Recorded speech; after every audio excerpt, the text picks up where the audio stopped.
On October 6, 1896, at 8 o'clock in the evening, Rizal leaves Barcelona and is bound for Manila. The Spanish authorities knew that Rizal had been keeping track of the daily events in the ship on his diary. They were curious and their suspicion was aroused, for they were fearful that Rizal might be writing something seditious or treasonable. On October 11, Rizal's diary was confiscated by the Spanish authorities. The Spanish authorities did not find anything incriminating in Rizal's diary.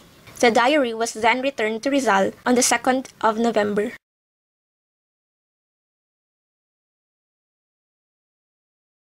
The plan was to rescue Rizal by means of a writ of habeas corpus. Unfortunately, Chief Justice Leonel Cox denied the writ, on the ground that Colon was a warship of a foreign power which was beyond the jurisdiction of Singapore authorities. On November 3, Colon reached Manila. On his arrival, Rizal was transported to Fort Santiago under heavy guard of Spanish troops. Many Filipino patriots and even Rizal's brother Pasiano were arrested and brutally tortured to implicate Rizal. On the 20th of November, Rizal appeared before the judge advocate, Colonel Francisco Olive. Rizal was subjected to a grueling 5-day trial. He answered all questions, but he was not allowed to confront his accusers. The court has presented two kinds of evidences against Rizal, namely documentary and testimonial. Documentary evidence consisted of 15 exhibits. On the 26th of November, Colonel Olive transmitted the reports of Rizal's case to Governor General Ramon Blanco, and the latter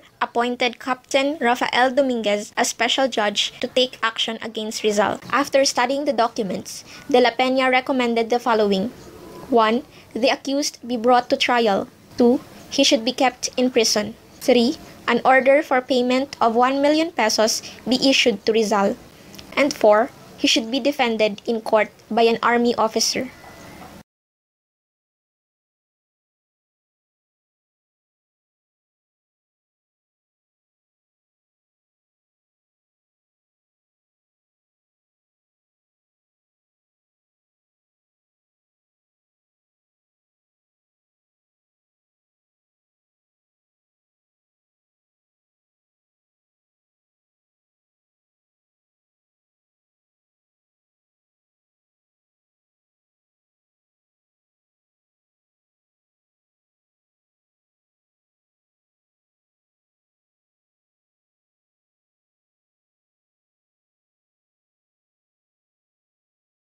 Rizal had to make the choice for his defender. His choices were limited as the list of possible army lawyers was provided for him. One name in the list struck his fancy: Don Luis Taviel de Andrade. On December 11, Rizal was formally given his charges. He was accused of being the principal organizer and the living soul of the Filipino insurrection, the founder of societies, periodicals and books dedicated to fomenting and propagating ideas of rebellion. With the charges, Rizal had raised no objection, but he pleaded not guilty to the court. He waived the right to amend or make any further statements already made, except that he had taken no part in politics since his exile in Dapitan. On December 15, Rizal wrote a manifesto to his people appealing to them to stop the necessary shedding of blood and to achieve their liberties by means of education and industry. Judge Advocate De la Peña, however, suppressed the release of this manifesto.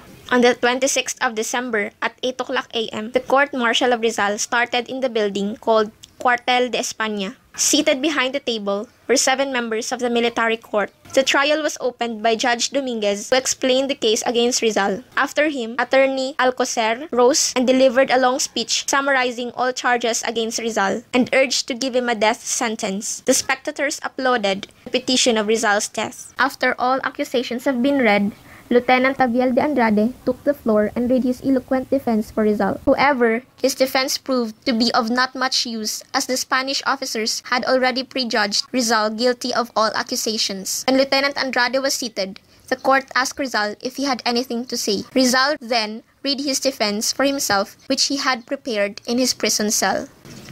On the 28th of December, Polavieja approved the decision of the court-martial and ordered that Rizal be shot at 7 a.m.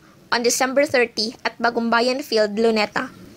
His approval for the death penalty was then forwarded to Judge Advocate Captain Don Rafael Dominguez for compliance. This fatal created using Powtoon.